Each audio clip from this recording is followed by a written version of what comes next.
Come on, Bill, dance with me. Oh, look at him go with that disco shirt. Always want to look good. Welcome to the Creativity Show. Alive hour, let it flow. Let it flow. Unscripted words. Unscripted. Velvet ring. Savvy minds on the line they bring. You're all my savvy minds. And host in the glow. I'm in the glow. AKA Radio Red. Let's go. Let's go. Tell me what it is that sparks your fire. What sparks your fire? Keeps you moving higher and higher. The Creativity Show.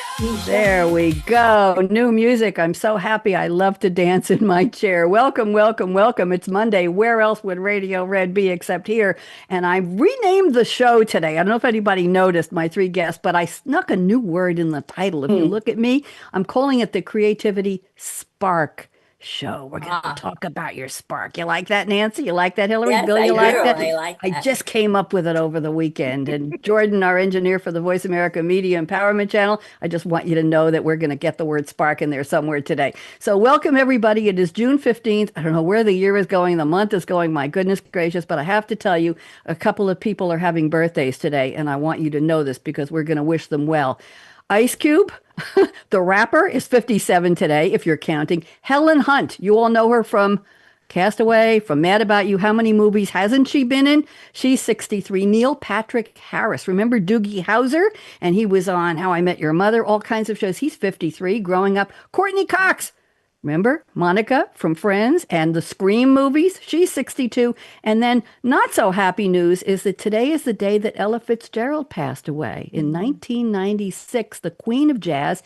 And Casey Kasem, anybody remember the American Top 40, right? The list. Bill remembers it. Nancy and Hilary too. Yeah, he passed away today in 2014. Today, I have to tell you all, it's Lobster Day, just in case you're wondering what to have for dinner. Bill, somebody told me I had to tell you that. It's Fly a Kite Day. I didn't say Go Fly a Kite Day. It's Nature Photography Day, Kiss a Wookiee Day. I don't know any Wookiees. And it's Ride a Motorcycle to Work Day in case you have a bike.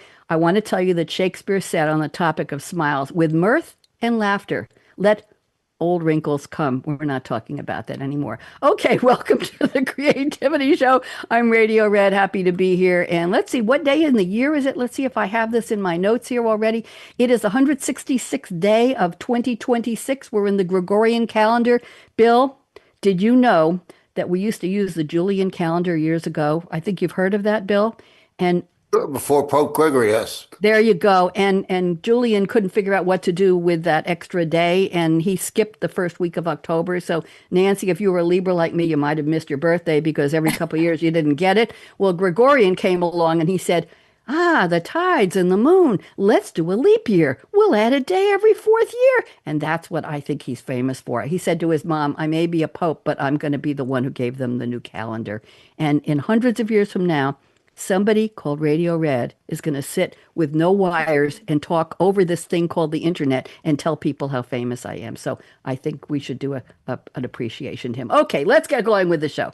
I have three wonderful guests. I met two of them at the National Publicity Summit, Nancy Kors and Dr. Bill Lanting, and a mutual friend, Bill Horan, who is also a radio host from Long Island, introduced me to Hilary Topper, and I'm happy to have you here. So here we go, and when I call your name, wave or do something. So here we are. All right, welcome to the Creativity Spark Show, where real life stories alight. Radio Red on her Scarlett Mic streaming live and bright. The Tenacity of Creativity is our feature today in honor of the three of you, where endurance, you know who that's for, resilience and reinvention light the way. Nancy L. Kors, PhD, wave hello. Bill Lanting, hi, Bill Lanting, MD, JD, a lot of degrees there, say hello. And Hilary Topper is with us too. Creative voices, sharing real life journeys with me and you. Hear how creativity has powered them again and again and again as passion and purpose became their continuing yen. I like that word. Okay, Hilary, I have a gift for you and you're up first, and let me read this to you. From childhood trials that tested her spirit in ways profound, Nancy learned that love and safety are treasures to be found. While others chased adventures, babies captured her heart. The The miracle of birth and new beginnings became Nancy's life art. When her dachshund welcomed puppies, Nancy hurried home in delight, witnessing new life entering the world became a sacred sight. From Wisconsin to France, where ballet and learning helped her grow, her curiosity about life's beginnings continued to glow. A PhD exploring pregnancy and motherhood earned her acclaim. A standing ovation in Maui brought recognition to her name. Helping birth mothers and adoptive families became Nancy's mission true, and nearly 2,000 babies found loving homes because of what she would do. Oh. Nancy, welcome. I hope you enjoyed that. Oh, thank you. I did. You're And welcome. you can see the babies on my wall. We can, and we'll be talking to you in a minute and learn more, and you can tell us about them. And we have Bill Lanting. From Staten Island roots with Manhattan just over the bay, Bill knew by age 5 that medicine would shape his way. Carrying his father's doctor bag on a house call one day, he discovered a calling that never faded away. Reading by age 2 and graduating from high school ahead of the crowd, Bill's curiosity and his ambition made his family very proud.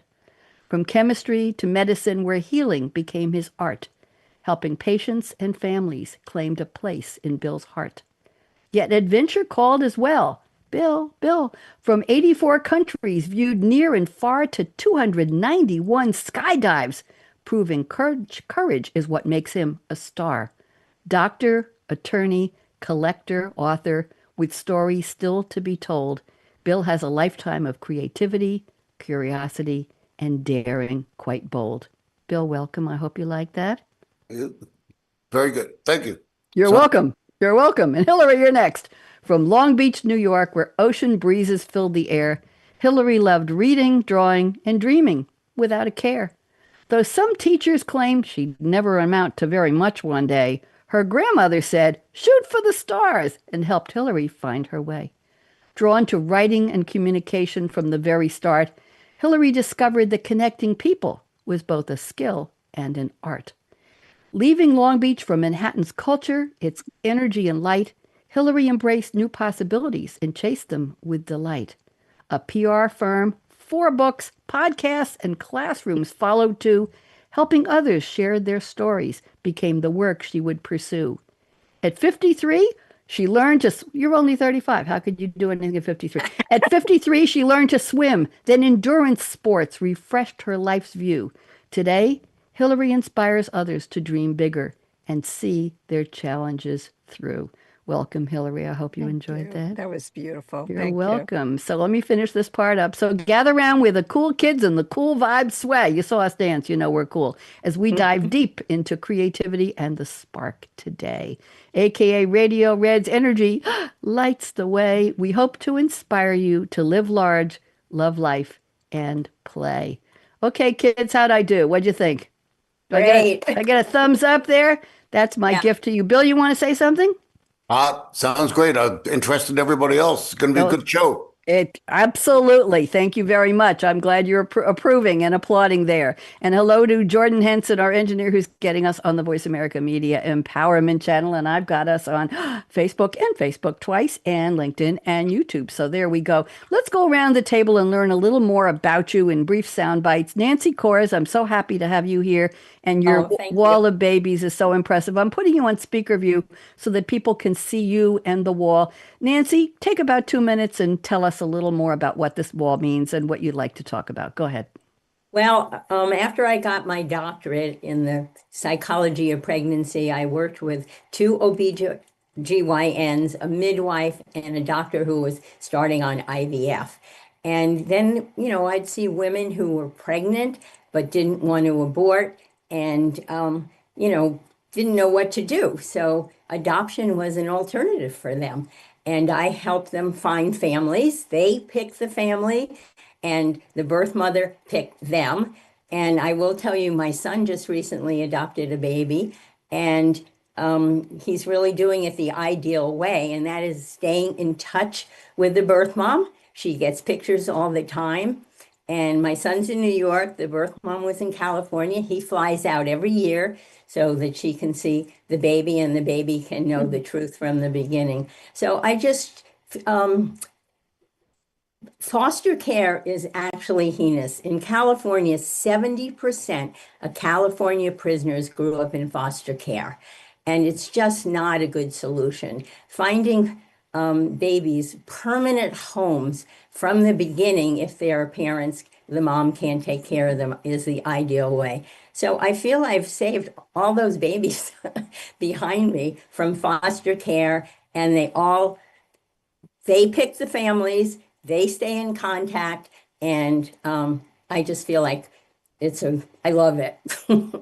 It's a very important life's work you're doing, Nancy. I Yes, thank applaud you. you. I appreciate you. And let me ask you a question. Did they send you these pictures or do you take them? Or how do you get Um, the pictures? both ways. I get Christmas cards all the time from them. And I have to tell you, unfortunately, we were made illegal. Adoption facilitators were made Yeah. illegal in California because, and you said not to discuss anything No politics. Don't put controversial. any names No, on them. But I won't. yeah, you had But to I take am, down all of your promotions and your social pages. I saw that in your notes. But I hope. so yeah. And what I've about written your a book? book. Tell us about Yeah, your book. this Go is the ahead. cover of my book. And Beautiful. it's 3 stories about the birth moms and the families. And the birth moms told me every little detail. I mean, I knew about it. And it's not published yet. I'm hoping to get it published, and then I'm hoping to make it into a TV series, something like This Is Us. So the Don't hope. stories, Just do it. Have I that am going to spark. do Just it. make it Yes. happen. We're gonna vote for you to make it happen. I use the All word vote. right. Well, We're gonna thank cheer you. you on. There we go. Thank you, Nancy. It's a pleasure Oh, to have thank you. you. It was a pleasure to tell you about it. Thank you. I appreciate that. Let's go to Bill Lanting. Dr. Bill, I'm putting you on speaker view. Tell us a little more about yourself and welcome. As you said, I wanted to be a doc since I was 5, so I never really figured out what I wanted to do. But I practiced for 43 years. I've seen tens of thousands of patients, and as an allergist, asthmatologist, I've made them wonderful. My motto is, don't be better, be great. And I've changed so many lives, and they're very happy, and it's just been so fulfilling.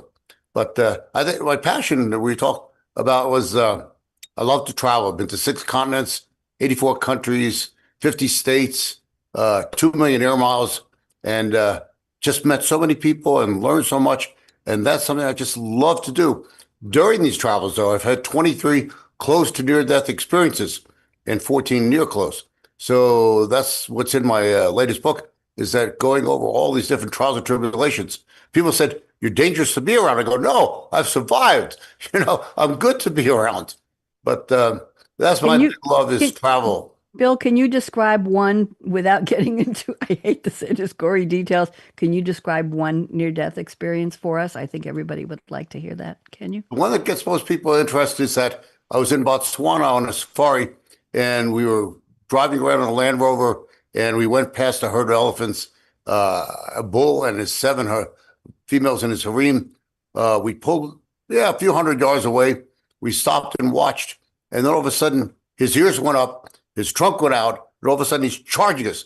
Dust is flying, his ears are flapping, and he's coming towards us. Well, the guy had shut the motor off, so he's trying to get the Land Rover started.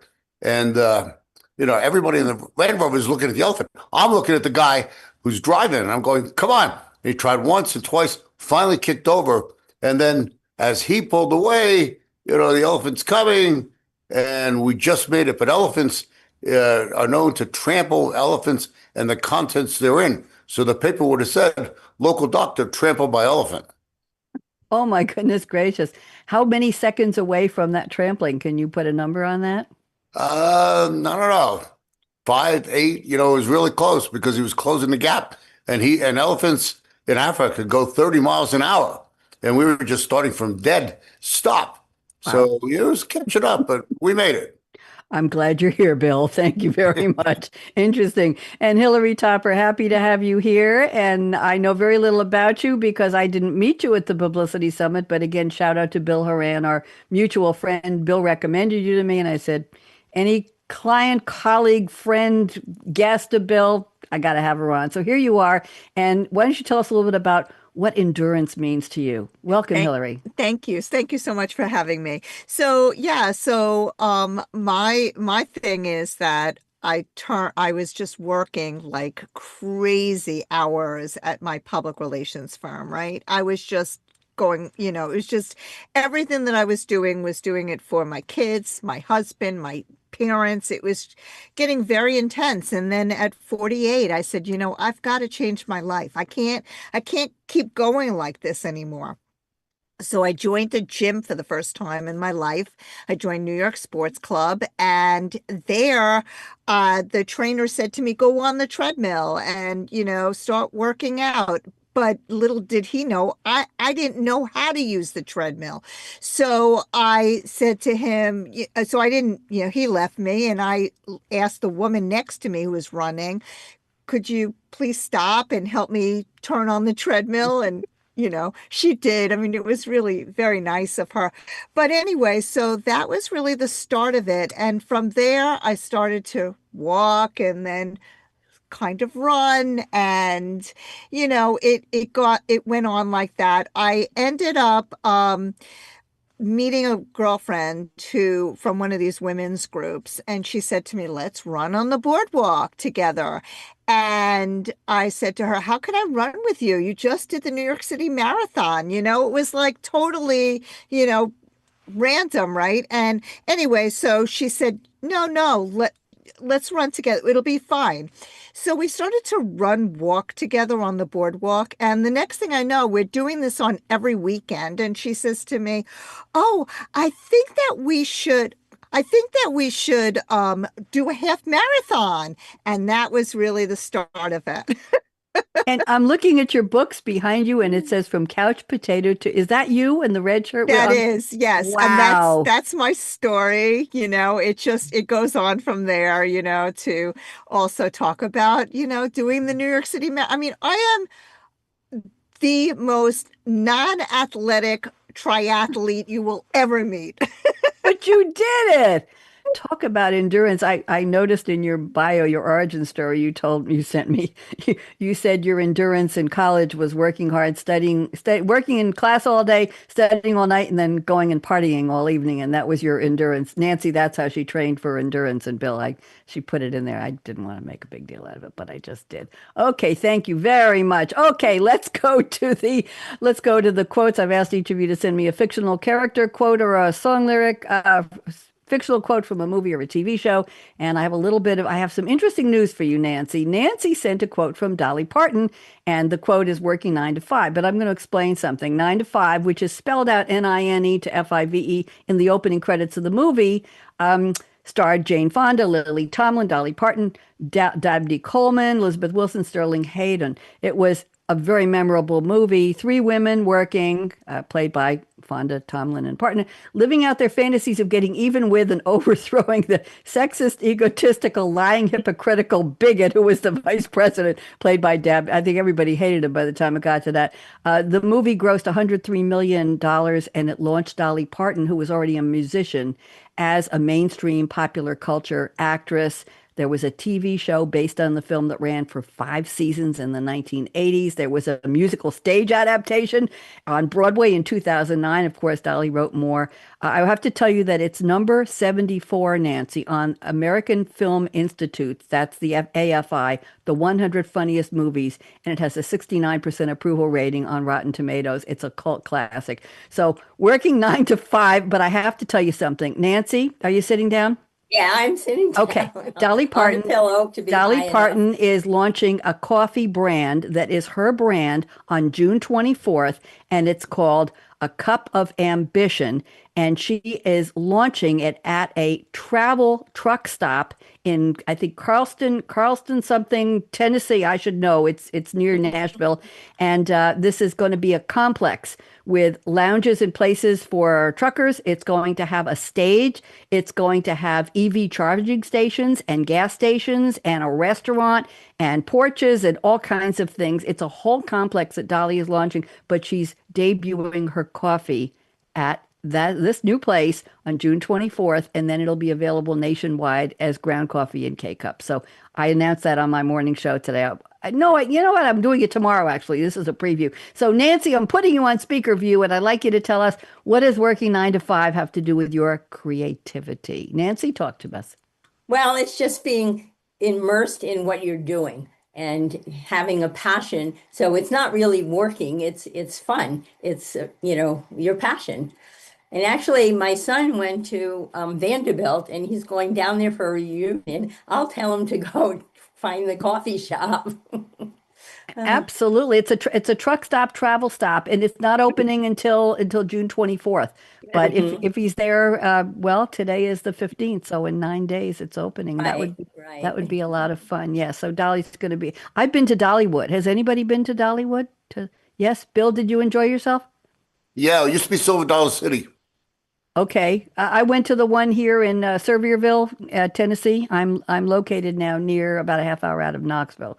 So I went there about 3 years ago and had a really good time. Spent a day and a half there, and it was lovely. Okay, thank you, Nancy, for that. Very interesting. And Bill, I'm going to your quote, and your quote is a double hit because it's a song title and it's also a line from the movie Rocky 3, the sports drama film in 1982. It's spoken by Apollo Creed, played by Carl Weathers, and the song, the title you would like us to talk about is Eye of the Tiger. Let me read the line from the movie. You had that eye of the tiger, man, that edge. You got to get it back. And I didn't know this, but the song was composed by Survivor at the request of Sylvester Stallone. He needed a theme for the movie, and Queen refused his request to play Another One Bites the Dust. So he went to Survivor and he said, "Hey, would you write me a song?" And guitarist Frankie Sullivan and keyboardist Jim Petterick designed the driving guitar riff that matched the rhythm of the boxing punches. So Sly Stallone commissioned the track and it became a massive global hit from the movie as well. So, Eye of the Tiger. Bill Lanting, I'm putting you back on speaker view. Tell us what this means to your creativity, please. Whenever I need inspiration, I put on Rocky 3. He puts, himself out there and he's defeated. He doesn't think there's much of a future. He actually says, I'm afraid. But, he gets himself together and, does well and defeats Clubber Lang. So the great line there by Carl Weathers is, there is no tomorrow. And the thing is, yeah, you got to get yourself together and, and get going and commit to yourself. And that's the main thing about life. You need to, you know, just not hesitate, see what the future is, envision it, and then go for it. And if you really want to do something, again, you got to be inspired in this film and that music, especially with the tune. Just get your blood pumping, and you can accomplish anything. I've started books and projects and businesses, and that's what I listen to every time I have to go and do something.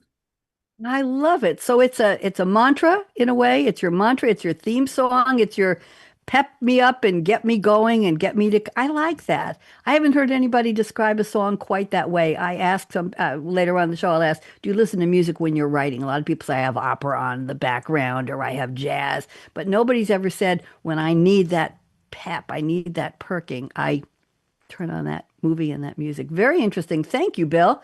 Very good. Appreciate that. And Hilary. Hilary has a line spoken and sung. We've got speaking and singing. I don't think I've ever had guests send lines that are from movies as from the singing as well as the spoken word. This is spoken and sung by Dr. Frank Enfurter, originally played by Tim Curry in the 1973 musical and the 1975 cult classic musical comedy horror film, The Rocky Horror Picture Show. It's the 75 film is produced by Lou Adler and Michael White, directed by Jim Sharman, and distributed by 20th Century Fox. The film is based on the 1973 stage musical, The Rocky Horror Show. Blah, blah, blah, blah, blah. The production is a tribute to the science fiction and horror movies of the 1930s through the early 1960s. Tim Curry, this was his debut. I didn't know that. Susan Sarandon, beautiful, and Barry Bostwick, I like him, narrated by Charles Gray. And the cast members from the original Royal Court Theater, the Roxy Theater in the Belasco, were part of the cast, the original members, including Neil Campbell and Patricia Quinn. The story centers on a young engaged couple whose car break down in the rain. I wish I had rain sound effects near a castle where they search for help. The castle is occupied by strangers in elaborate costumes holding a party. They meet the head of the house, Dr. Frank Infurter, apparently a mad scientist and alien transvestite from the planet transsexual in the galaxy of Transylvania, who creates a living muscle man named Rocky. How did we end up with Rocky in this and Rocky in Bill's? Did you two talk to each other?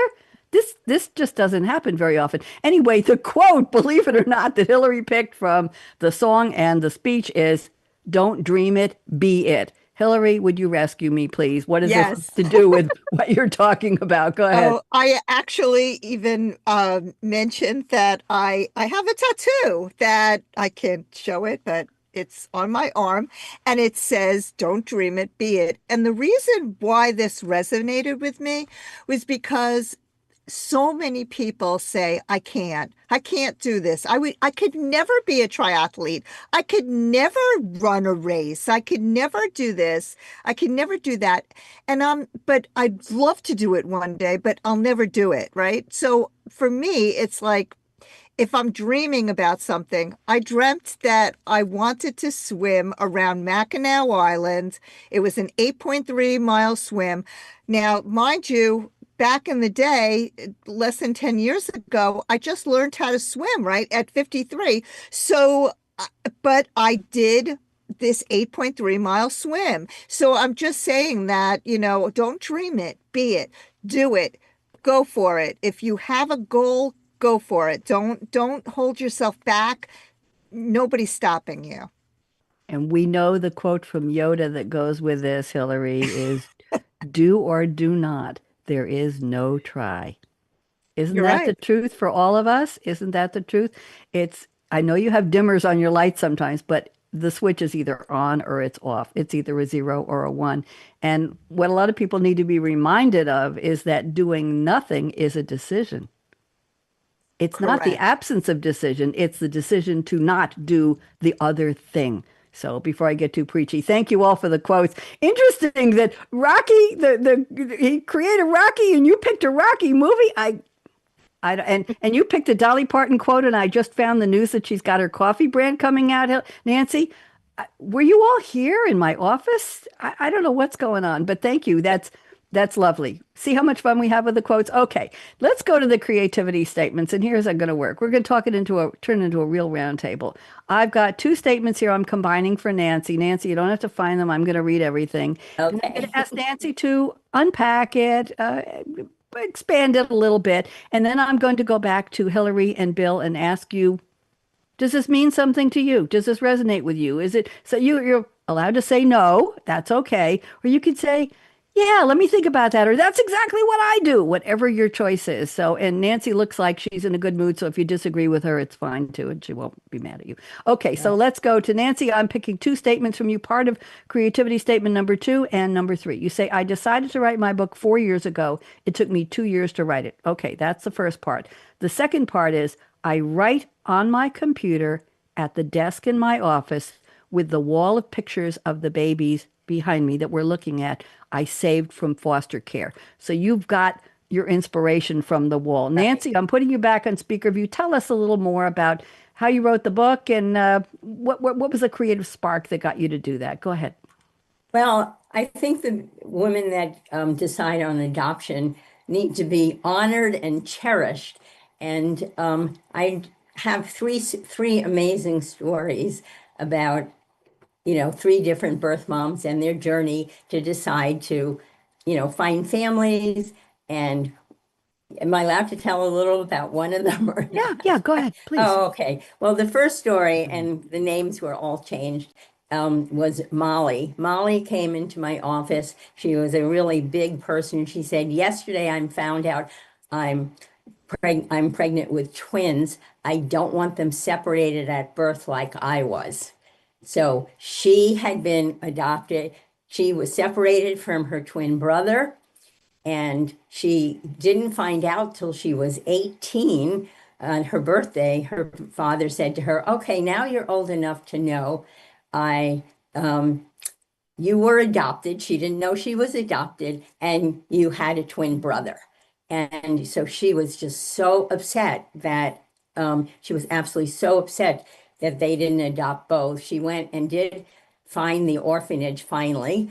And it's a crazy story because when then she was pregnant with twins, a boy and a girl, and the doctor wanted to do an amniocentesis when she went to the doctor to see if they could deliver. He was worried about, her health, and he thought they should deliver the babies right away if the lungs were ready. She refused to go to the amniocentesis. She didn't want them stabbing her with needles twice.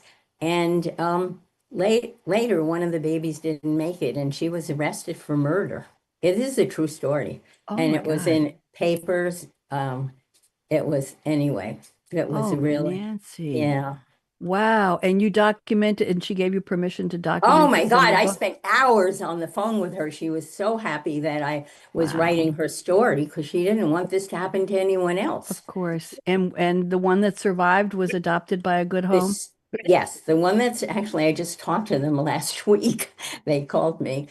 Yes. And then she happened again. There was a big trial, and then she finally didn't go to jail, but she was in jail a little bit about it. She was put in jail. I mean, And you and documented it in I your book? documented the whole time in jail. And actually, I have a friend who is a rabbi that worked at Folsom, and he said my description of how the prisoners are treated was right Okay, on. we're not going to get into that, All but right. thank you. No, we won't get So, into so it. you write in your office. That's what the nugget we're going to take on the creativity and Right. taking a while to write the book. So, Bill and I keep saying Bill and Hillary. I've got to forgive me. Okay, Hillary and Bill, or whatever order I say it in. Hillary, do you write at a desk? Do you write in your computer in a home office? Let's go from there. Yeah, so I have a home office, and my first book, From Couch Potato to Endurance Athlete, was actually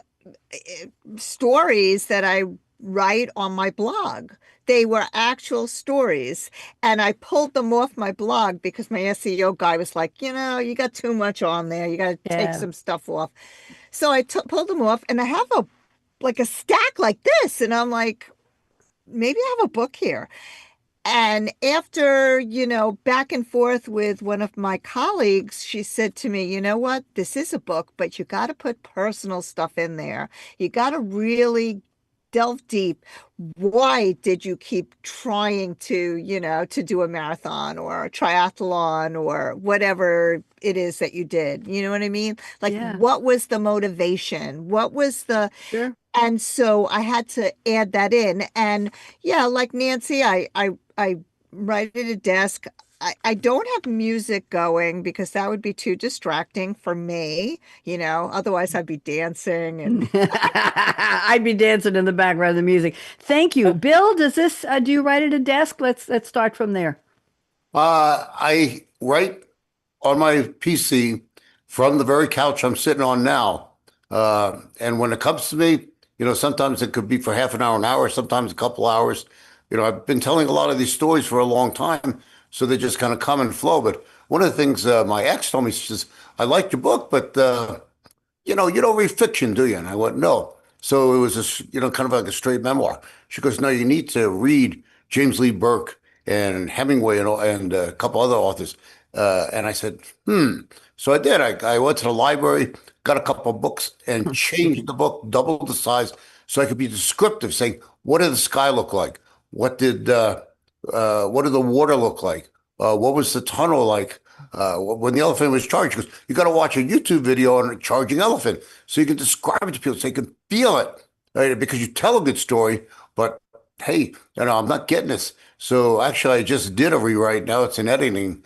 That Good. was one of the things, just sitting here on the couch, uh, trying to be creative when I could. There you go. And I want to add something. Hillary, I used to do some teaching. I don't know, Nancy or Hillary, you must know, you've heard of Great Neck, right? I yeah. lived, Oh, I lived that's in where I Great grew up. I lived in Great Neck for 32 years and I was Oh, teaching eBay skills at Great Neck Adult Ed for many years because I was, in between corporate jobs and I was selling on eBay. So I went to them and said, I want to teach. They said, oh, we just got rid of the eBay teacher. Starts in 5 days, write a curriculum and you start. Okay, I could do that. And so I did it. Anyway, the point was I started a blogging course, Hilary, and I taught people, I just encouraged them to write in short spurts and put it on a blog, on a website. Well, one of my students who became a friend wrote so many little stories that I said to her, I think there's a book in there. And she turned it into a book, and it was called Raging Against Aging. And she has a very edgy sense of humor, and it was about getting OLD.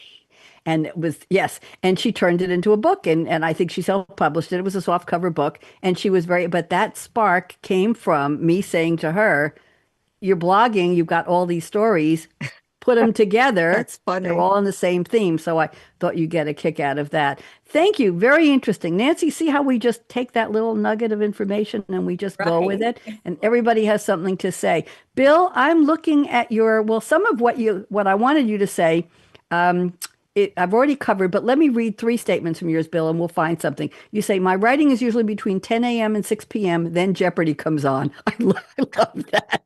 And then you say, it's not steady, some days only 1 or 2 hours. I'm on the family room couch. With the warm weather, I will start writing on the porch, on the deck. I use my laptop. Okay, so you've got your desktop and your laptop. But here's what you say. This is what I want you to really focus on. You say, no goals. When I'm fully awake and feeling creative.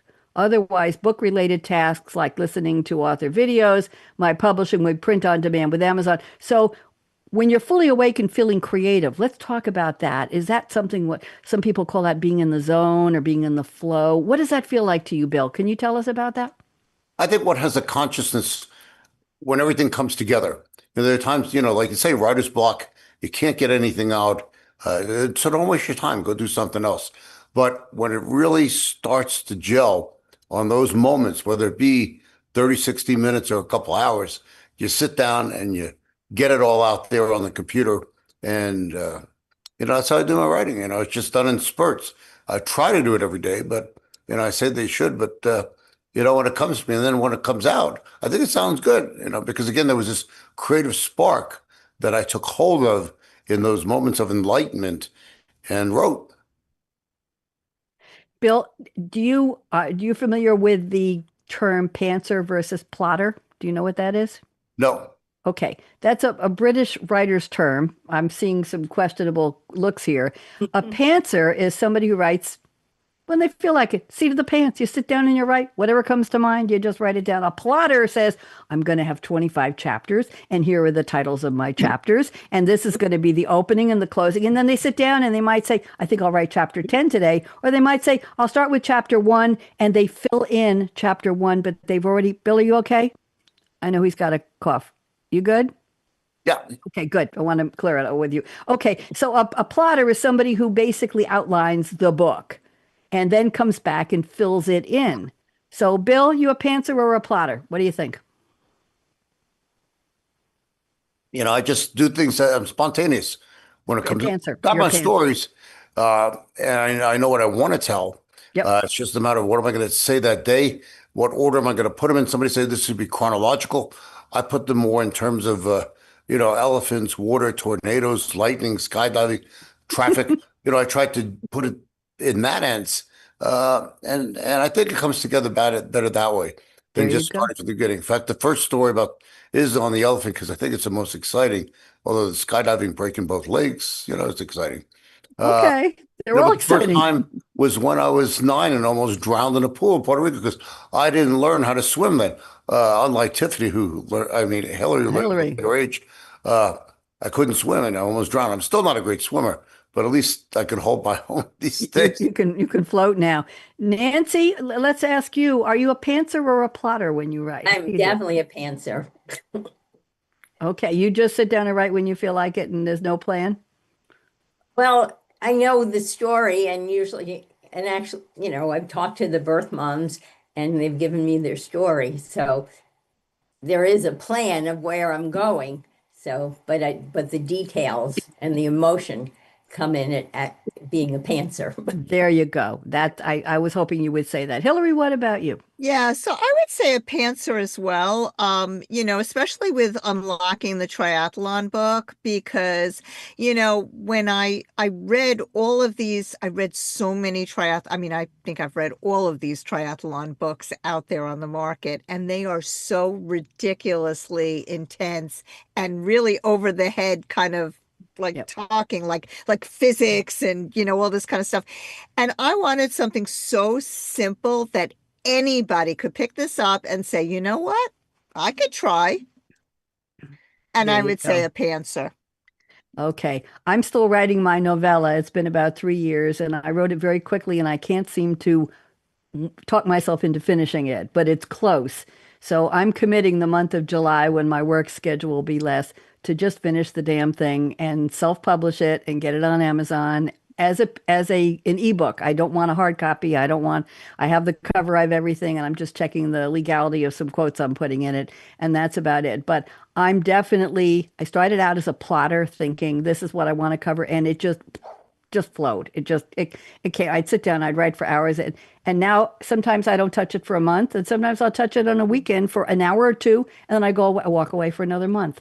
So it's a push me pull you. It's an interesting, but I will tell you all that about 8 years ago I wanted to write a romantic comedy play, and I had no idea what to do.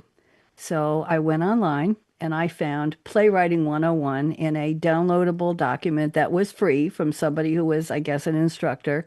And I loaded the Word document, and it told me, how do you describe a character, a scene, a setting? How do you say curtain up, curtain down? How do you open the story and close the story? What are the fonts? What is the spacing? What does it look like if you're going to send the script to somebody to act it out?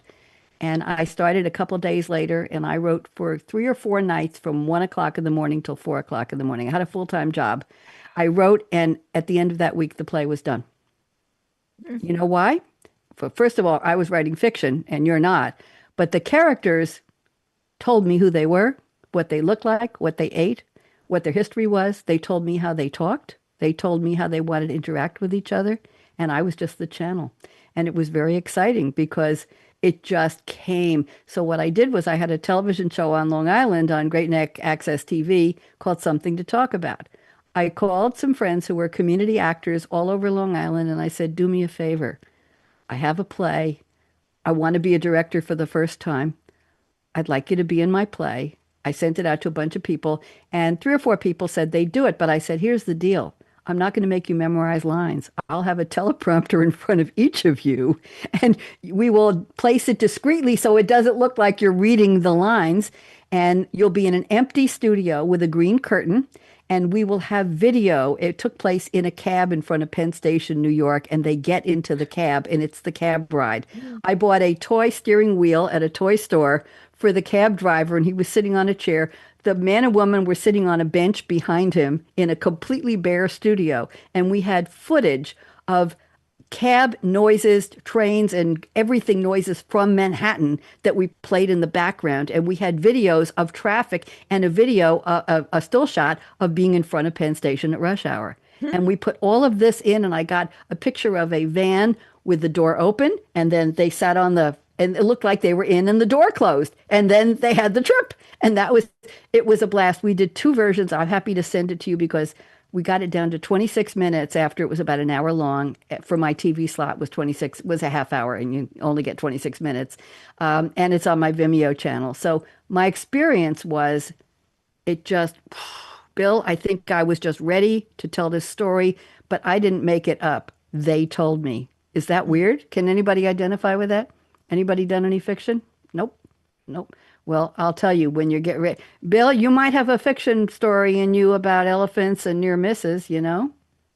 I still have a lot of stories about medicine and travel. I'm actually doing an allergy, asthma, eczema book at the time. So one of these days, maybe. One of these days. Hilary, I want to Want get to read more fiction. I want to get to your creativity statements here, and then we have about 10 minutes left. Hilary says, I write at my desk mostly, but sometimes I go to the library or the local Starbucks to write for a change of scenery. I think when I'm training, while I'm swimming a mile or 2 or 8 Hello. I'm thinking about ways to inspire people to do what I'm doing. The same goes for when I'm running, when I'm cycling. I think best when I'm doing. Tell us a little bit about that, Hilary. That's That's very interesting. I haven't heard people say that. So go ahead. I as I'm running or cycling a long distance or even swimming a long distance, your mind just keeps going and you start thinking about different things that you could write about, you know? And it just to me, it just my creativity just flows when I'm doing these activities. It's just amazing. What happens? What is it? Do you come up with things? I'm going to write another book, or what comes to Yeah, you? it just, it just all of a sudden, it just, just like what you were saying about the actor, the story that you wrote, it all of a sudden comes to me like, oh, I should really, write about, the fear of the water, like Bill was saying. I mean, a lot of people have dealt with, near drowning experiences, or they've gone into the water and it's so frightening to them. My new book is coming out this October about open water swimming. It's called Unlocking the Open Water Swimming. And, so it's also a beginner's guide for open water swimming. And it's very, it talks about, I mean, I've got like stories in there, from real people who have experienced similar things to you, Bill. So, yeah, thanks for sharing that. Very interesting. Bill, do you when you're doing things, are you inspired? Do you think when you're with the elephants, or when you're doing traveling, or when you're skydiving, you say, "I think I have another chapter for a book in here." Does it come to you while you're in the middle of something, Bill? No, these are things that happen in all my travels, and most of them just happen. I didn't have people say, "Well, did you try to get out of it?" And a lot of this has just occurred, and I couldn't have stopped it or changed anything. So Okay, interesting. So you're basically reporting what happened. You're basically recounting or relating, correct?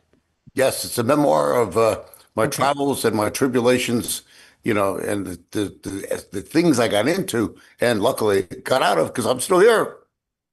I think there's a children's book in your future, going on a safari and meeting an interesting elephant. Don't think Babar. Think of something. We'll have another name for you, Bill.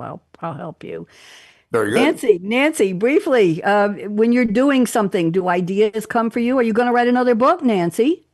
Yes, I am going to write another book. And Okay. the book's going to be about nurturing your future adopted baby in utero.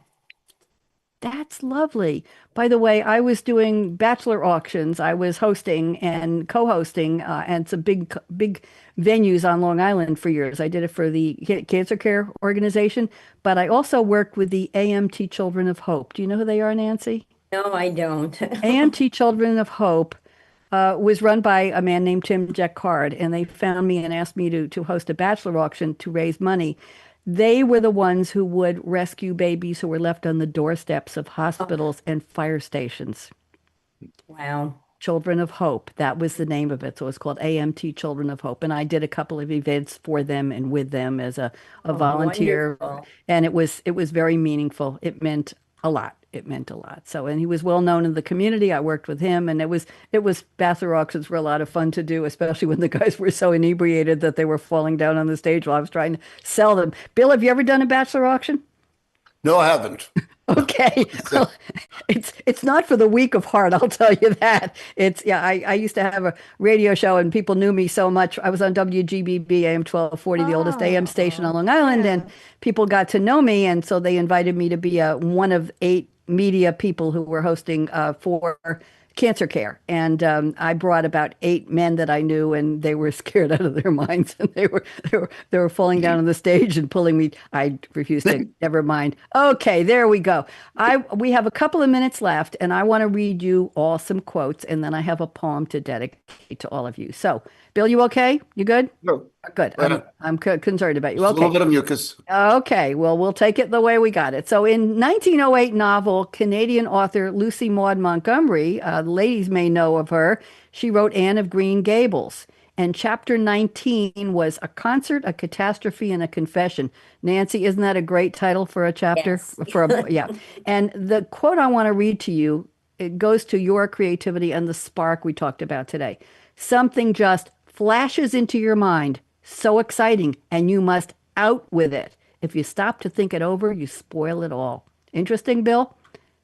Oh yeah. Oh, yeah. Again, I thought you'd relate to that. Yep. I just, wait till the moment and it comes and then I start writing and keep writing. But again, it's got to come to me. And Yes, then when it does, exactly. you let Well, it that's out what and put it on the she says. screen. It flashes into your mind. That's what we're talking about. She says in Rapunzel, Mandy Moore was in the movie Tangled 2010, 3D computer animated musical adventure fantasy comedy film. Could they find any more to string together? She said, venture outside your comfort zone. The rewards are worth it. I think you did that, Hilary. Ventured outside your comfort zone. And Very Nancy outside. probably too. And the Rolling Stones in their 1969 song said, you can't always get what you want, but if you try, you'll get what you need. We all know that line. And the Glinda the Good Witch of the North, played by Billy Burke in the original Wizard of Oz from 1939, the fantasy film, said, you had the power all along, my dear. There you go. And David Byrne, who used to be the front man for Talking Heads, the front singer, he was a guest on a show called How Ideas Happen podcast. And he said, sometimes I have the idea for a title of a song that comes to me. I write it down. And I say, expand on that. I think there's something there. And I have in my computer a whole lot of musical ideas that may have a melody, a nonsense word, waiting for more. You need something to start with. It's hard to start from nothing. I'll leave it there. And I thought that was very interesting for creatives. And then I have a poem I'd like to read to all of you. We have time. I belong to an online poetry group, and every Wednesday during the year, we get a prompt. Bill, it could be a one word, it could be a phrase, it could be in my blank or my favorite blank, or it could be night, or it could be memory, it could be anything, it could be bicycle, it could be anything. And a whole bunch of us from around the world post our poems. But in the months of April and the months of November, which are 30-day months, he skipped September, the moderator gives us a prompt every single day. And I write usually 2 to 3 poems. I have about 900 poems because I've been doing this for 3 years. So you post it and people give a thumbs up and they comment and all kinds of poetry. But I like acrostics, and I think I'm the class clown because I write fun, upbeat, sometimes a little sarcastic, and they're all writing very serious stuff, most of them. Anyway, I'm dedicating this to the 3 of you. I wrote it on July 24th, 2024, and it was called Night Shift. That was the prompt, Nightshift. An acrostic, I picked, each letter has a line that starts. So Nightshift, and I'll read it to you. This is about the 3 of you. Never quite really at rest. It's the life of a creative, going, gripping, gyrating, growling, groaning, growing, highs and lows flowing on a mental Mobius strip. The days or the nights or the days again, shifting off and on, into and out of gear, hoping for unique brilliance even once. It's a calling, command, curse, roller coaster, finding eureka, euphoria amid frustration and fears. Thus is the life of the creative. And I dedicate that to the 3 of you. And now I'm ready to close. We've got a minute here, and Jordan's probably giving me signals here. 2 minutes. Let's go. Okay. In 2014, I closed my shows with the top 10 tips for women, Bill, but men could appreciate them too. And the number 1 tip was 10 years before the movie came out. Hilary and Nancy will understand this. Aspire to be Barbie. The biatch has everything. There you go. I wanted you to know that. And one more I'll read for anybody. When life gives you lemons, make lemonade and add vodka. Okay, now I'm going to close the show. Stick around and we'll talk after if you have a few minutes. Here we go. Life is short. Break the rules? I think we all do.